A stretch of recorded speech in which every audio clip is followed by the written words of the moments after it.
Good day, everyone. Now, we will be learning about social enterprises, about Masabase case analysis. For the first reporter, Miss Milan. Good day, everyone.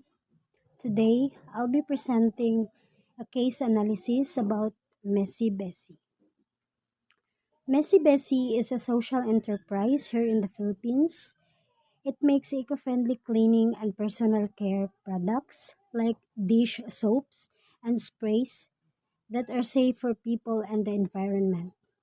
It is also helps young people who came from hard situations like those who drop out of school or experience abuse. It gives them work, education, and life skills so they can have a better future. It was founded in 2007 to show that businesses can earn money while helping people and protecting nature. So these are the social problems of Mississippi. Mississippi focuses on three main problems in our country. The first one is poverty and lack of education.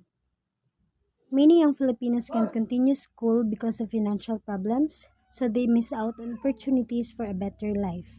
The second one is limited job opportunities. A lot of youth who are out of school find it hard to get a decent work, which keeps them stuck in poverty. And the third one is environmental harm from cleaning products. Most household cleaners use strong chemicals that are bad for our health and pollute and also pollute the environment. Mitsubishi tried to address all these issues at the same time, helping people while also promoting a clean and green lifestyle. So next is why this problem persists. This problem still exists because of deep issues in our society. Many families live in poverty and don't have enough money to support their children's education. Since schooling is expensive, a lot of young people are forced to stop studying and find work early.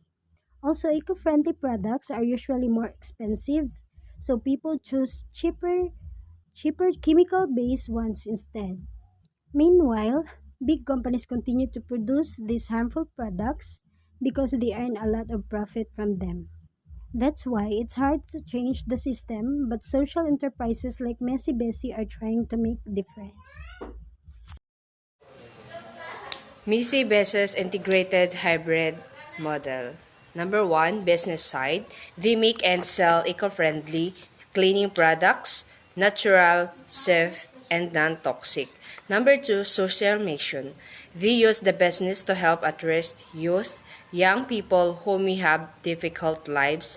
These youth are trained, given education, and provided with jobs through their programs called HOPE or Helping Ourselves program. Number three, integration. The profits they earn from selling products don't just go to owners. Instead, they are reinvest into the program to keep training and supporting more youth. Spotting the opportunity. The founder is Reyes Su to big needs. Number one, families needed safe, non-toxic cleaning products. Number two, vulnerable youth needed employment and training opportunities. In 2007, she combined these two ideas. That's how Missy Busy started. It's not just a business to earn money. It's just a social enterprise that empowers young people while also promoting sustainability. In short, Missy Busy is a business that makes cleaning products, but its main purpose is to help young people in need by giving them jobs, skills, education, while also caring the environment. Thank you. Business Model Canvas Overview. Key Partners. House Foundation for youth support niches, ingredients, suppliers, school for training program. Key activities, product manufacturing with niches, ingredients, youth training, workshops, marketing, eco-store. Key resources trend, youth workplace, eco-friendly materials, dedicated staff and facilitate. Value propositions, staff, effective cleaners at support youth education and reduce environmental harms. Customer relationships, blend trust, truth, youth success, store, and transparency on eco-impact channels, online, store, pop-up, malls, stall, retail, partnerships, World Rex. Customer segment, eco-customers, customers, businesses, and stores seeking grant product. Revenue stream, sales for cleaners, corporate, grifting, packagings, retails, sustainabilities, cost structures, raw materials, trends, wigs, educational programs, packaging, and marketing. How messy bases makes a difference. Environmental goods produce biodegradable cleaners, furniture ingredients, cutting down on chemical waste and pollutions in communities. Social empowerment offers paid jobs and schooling to attract youth, breaking poverty circles through hands-on training and support. Business with purpose. Social enterprises can be portable while driving positive change for people and the planet. Hello, good day. I'm your last porter. We have also the challenges and smart solutions. First, in the challenges, we have premium natural materials drive up production cost compared to systematic alternatives. Second, we have competing against established big brands with lower prices and wider distributions. And third, we have balancing intensive work schedules with ongoing education for young trainees. So according to Ms. Lopez, the biggest challenges for her enterprise is the balancing intensive work schedule with ongoing education for young trainees. So other trainees challenges is how to balance the work and the studies. So that's her biggest challenges for her enterprise. So if we have problems, we have also the solutions. First is the form partnerships with schools and corporation for founding and joint programs.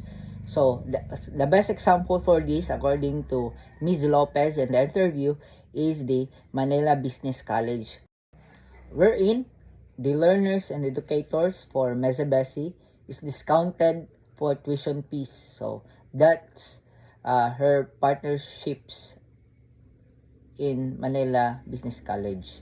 Second, we have also the implement a refill system using reusable bottles to cut packaging cost and waste. So they have also solutions for the eco-friendly na i-refill na lang ang mga ug mahurot ang ilang stock, so we have refill na lang para dili na malabay itong ilang gigamit. Third is we have a launch awareness campaigns on social media to educate consumers about eco-friendly benefits and youth stories.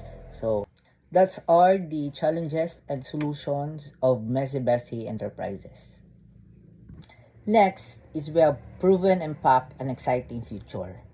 Mezebesi has trained hundreds of at-risk youth, providing them with skills, jobs, and education that leads to a brighter future. Their products have increased access to green cleaners in local markets, reducing chemical pollution, looking ahead and enterprise plans to expand into more regions. It developed new sustainable product lines like personal care items and advocate for ethical business practices nationwide.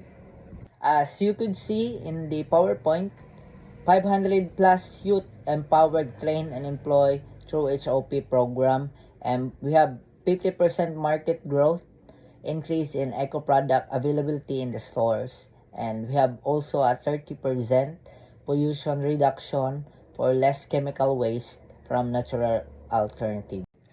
So we have also the competitive advantage. What makes the Meze Besi unique?